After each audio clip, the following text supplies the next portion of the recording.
Tany amin'ny commune Ambohitrimanjaka indray no nanohy ny asa sosialy fanao ny Vondrona FILATEX teto dia ny fanadiovana lakan-drano no endrika izany asa sosialy nataon'ny Vondrona FILATEX. Olona miisa 500 isan'andro no miara-misalahy amin'ny fanantaterana ny asa tana maro amin'ny fanadiovana ireo lakan-drano ao amin'ny fokotany Anosy be izay vola commune Ambohitrimanjaka. Ny Vondrona FILATEX no namatsy vola entina nanantaterana izany asa tana maro izany mandritra ny 7 andro amin'ny alalan'ny fokotany ao an-toerana. Zava-dehibe tokoa ny fanantaterana izao asa izao satria isan'ireo commune iarany olana vokatry ny tondra-drano isan-taona ny fokotany Anosy be izay vola rehefa tonga ny fahavaratra. Any amin'ny Tananarivo manomboka any Nanantateraka iny da raha vao mitoby le rano any dia mitonjona maketo amin'ny Anosy be izay vola dia tia nidifitra milo.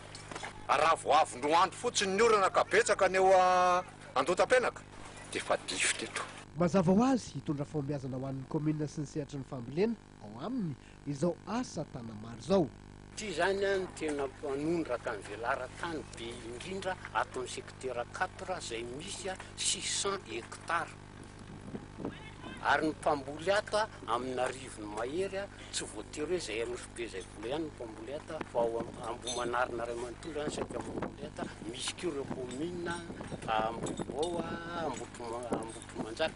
Voka-dratsiny zany mo araka le volazan'ny namatao raha vao tsy vita curage zany tia dia mitondraka azo vetivetina. Fa rehefa mba ohatra kosa ka voadio anay iny satria miainga amin'le misarika an'le rano avariambony tsy maintsy andalo eto aminay dia mikorina ary amin'ny kanaly landretany zany le rano dia mba afitra le fambolenay ny fiompiana koa zay koa sady mpiompy teo zany ka ny amin'ny ezaka zany dia miponina rehetra eto amin'ny fokotany presque mpamboly daholo zany fokotany Anosy be izay vola ampian'ireo fokotany manodidina commune maro samihafa. Nametraka amin'ny mahazava-dehibe ny fampandrosoana maharitra indrindra ny any fotony ny Vondrona FILATEX ka izay indrindra no nahatonga azy hanohanareo tantsaha ao amin'ny fokotany Anosy be izay vola commune Ambohitrimanjaka.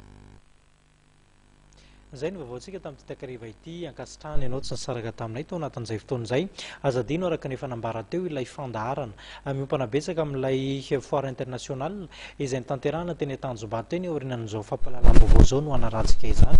Mametraka ny veloman-drampitafa ao amin'ny rapitsiko izay indray. Veloman.